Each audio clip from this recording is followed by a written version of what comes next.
From today, children in China will only be allowed to play online video games for 3 hours a week.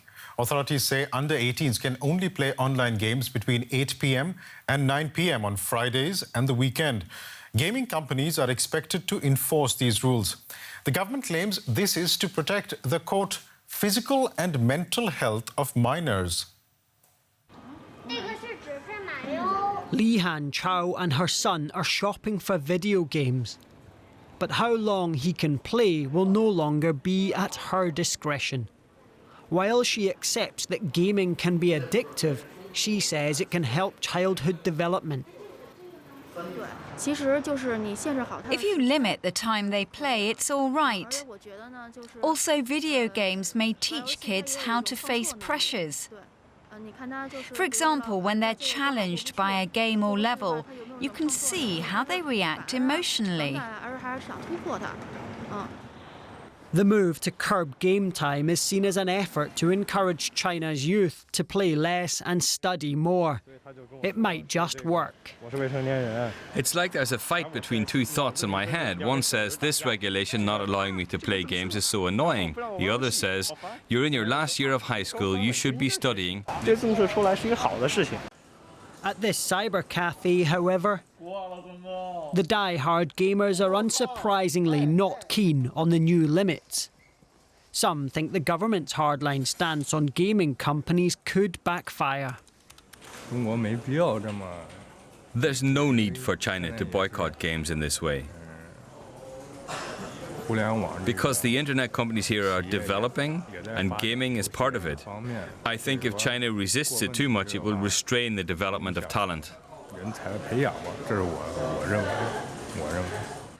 Analysts too say that desperate parents and youngsters will find a way around the restrictions.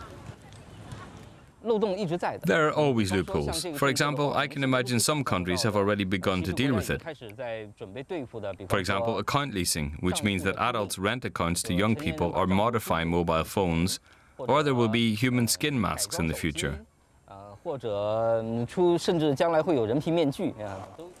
Critics suspect this crackdown reflects a deeper fear that gaming communities, with their online chat rooms, could breed dissent, and in doing so pose a threat to the Chinese Communist Party's grip on power.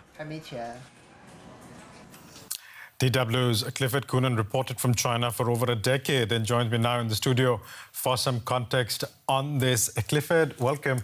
Why does China need to regulate children's online video games? Well, I think a lot of people are going to be watching this and thinking maybe we should have that here, because I know a lot of parents struggle with the amount of time children spend playing video games. I think what this is, though, it seems like a particularly harsh measure. It's 3 hours a week. And I think a lot of it, from what we can see with the government directives, they're talking about spiritual pollution. It's that it's the opium for young people, which makes a parallel with the opium wars of the 19th century, which are always seen as a great sign of shame in China. So it's clearly been taken very, very seriously indeed. And I think what it is that there's a sort of an effort to sort of elevate the culture on some levels. There's a feeling that gaming is somehow that it's distasteful, that it doesn't fit with the Communist Party's ethos, and the party has long struggled with gaming since it's been around. There's been occasional attempts to have Communist Party favourable games, and they haven't really proven popular. So I think it's all part of a bigger picture, focusing on the fact that gaming just doesn't really fit with the prevailing ethos. But then how will they enforce these rules? Well, this is mainly through registration. People will register their names, and you can't go anonymously online. I've seen this as well being effective with virtual private networks as a way of getting around the Great Firewall of China, that system of controls that they have of the internet, where someone who got a VPN, who I got a VPN for, there was an alert for the authorities. They were able to see they had a VPN. So they do have this incredible system of control there to monitor all these things. So I think that's what we're going to see. I presume they will use similar controls and structures that they have to stop gaming. I mean, you said that this doesn't match the ethos of the Communist Party, but at the same time, online gaming addiction is a real problem in China, isn't it?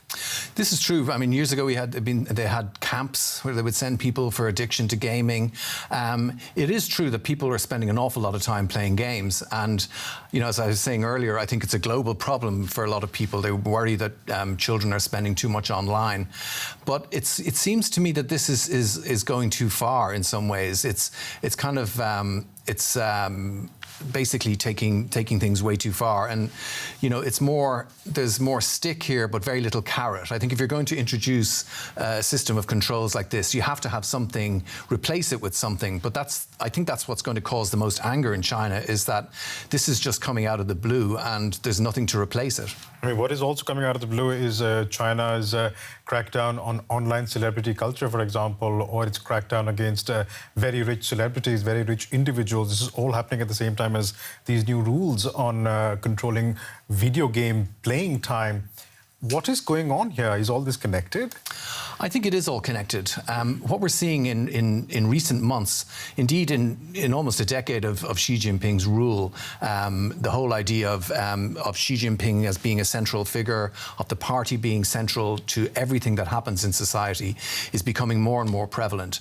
And in recent months, this has accelerated now. We've had the issue with gaming, as you mentioned, the online celebrities, also celebrities in general who've fallen foul of the Communist Party for being off message. They've also been, in some cases, erased from the internet. And we've also seen a lot more of a focus on Xi Jinping as a central figure. That's going to get more pronounced now coming up to there's a plenum coming up in November at which a lot of these things that we're seeing, I think, like the clampdown and everything, and the effort to make the Communist Party more central, a lot of those efforts will be formalised at this plenum. So it's going to be a very important November. But a lot of the efforts that we see, at least so far, are directed primarily at the youth of the country. Why the youth? What is the idea there?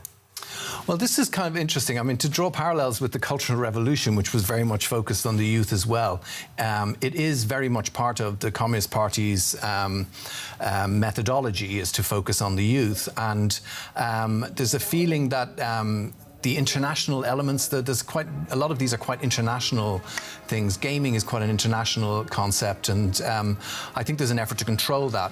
China's looking inwards now a lot more, particularly since the conflict with the US. So I think a lot of it is part of that. And but we've also seen efforts to promote Xi Jinping thought, which is his main ideology, in the schools. So overall, I think it's an effort to get to people younger and get them on board younger. And if that involves harsh methods or strict methods like this clampdown, well, then so be it. Would you say that there is something significant about the timing as to why this is all happening now? Yes, I mean, I think this is coming up at this plenum. Xi Jinping will have been 10 years in power. Normally, that's 2 5-year periods. It's the time at which normally he would step down. He's written it into the Communist Party code that he can stay longer, but there's going to be some opposition within that. Right. So he needs to present the picture of being a very strong leader, and I think it ties in directly with that effort to be seen as the strong leader. Clifford Coonan, always a pleasure talking to you. Thank you so much for coming in. Thank you.